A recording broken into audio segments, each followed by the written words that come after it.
नमस्ते, आप देख रहे हैं दी ललन टॉप। मैं हूं सोनाली।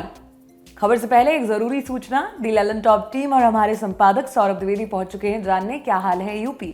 इस जर्नी में आप उन्हें ज्वाइन कर सकते हैं। कैसे? मिलिए उनसे उनके नए पते पर, जो है ललन टॉप यूपी। हमारा नया यूट्यूब चैनल है और इस चैनल का लिंक इसी वीडियो के डिस्क्रिप्शन बॉक्स में आपको मिल जाएगा। क्लिक करें, सब्सक्राइब करें। आगे बढ़ते हैं खबर की ओर। मुंबई पुलिस ने 15 सितंबर को राज कुंद्रा पोर्नोग्राफी केस में चार्जशीट फाइल कर दी है। 1400 से 1500 पन्नों की इस चार्जशीट में शिल्पा शेट्टी और शर्लिन चोपड़ा समेत कुल 42 लोगों के बयान दर्ज हैं। शिल्पा शेट्टी ने राज कुंद्रा मामले में पुलिस को क्या बयान दिया, वो आप हमारी वेबसाइट thelalantop.com के जरिए जान सकते हैं।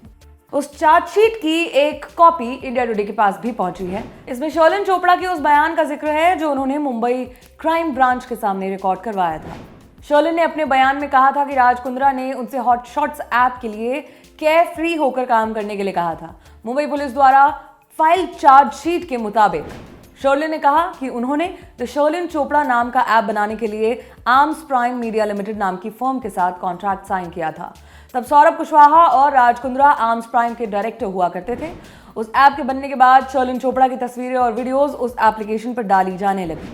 आर्म्स प्राइम के साथ हुए करार के मुताबिक उस ऐप से आने वाले रेवेन्यू का 50% हिस्सा शर्लिन चोपड़ा को मिलना था, मगर उन्हें 50% रकम कभी नहीं मिली।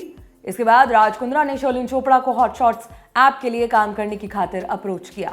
वो ऐप भी आर्म्स प्राइम मीडिया लिमिटेड का ही हिस्सा था।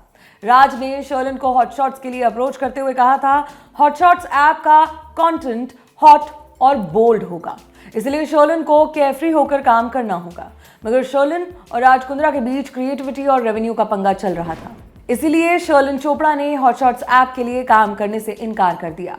शर्लिन बताती हैं, hot shots application Raj Kundra का था। मेरे मना करने के बावजूद राज कुंद्रा और उनकी फर्म की क्रिएटिव डायरेक्टर मीता झुनझुनवाला मुझे बार बार कांटेक्ट करते रहे और वह मुझसे लगातार उनके एप्लीकेशन के लिए काम करने के लिए कहते थे। राज कुंद्रा की गिरफ्तारी के बाद शर्लिन चोपड़ा ने उनके ऊपर सेक्सुअल मिसकंडक्ट के भी आरोप लगाए थे। शर्लिन ने बताया कि 2019 में उनके बिजनेस मैनेजर को राज कुंद्रा का फोन आया। वो कोई प्रपोजल डिस्कस करना चाहते थे। 27 मार्च 2019 को इससे जुड़ी एक मीटिंग हुई। इस मीटिंग के बाद राज और शर्लिन के बीच टेक्स्ट मैसेज पर बहस हो गई, जिसके बाद राज बिना कुछ बताए उनके घर चले आए। शर्लिन के मना करने के बावजूद वो उन्हें चूमने की कोशिश करने लगे। शर्लिन बताती हैं कि उन्होंने राज को साफ कह दिया कि न वो किसी शादीशुदा मर्द के साथ इन्वॉल्व होना चाहती हैं, न ही बिजनेस और पर्सनल रिलेशन को मिक्स करना चाहती हैं। इसके बाद राज ने उनसे कहा कि पत्नी शिल्पा शेट्टी से उनके संबंध कॉम्प्लिकेटेड हैं, इसलिए वो घर पर बड़े परेशान रहते हैं।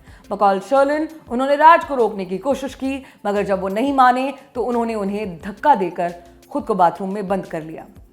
ये खबर आपके लिए लिखी हमारे साथी श्वेतांक ने। देखते रहें दी ललन टॉप।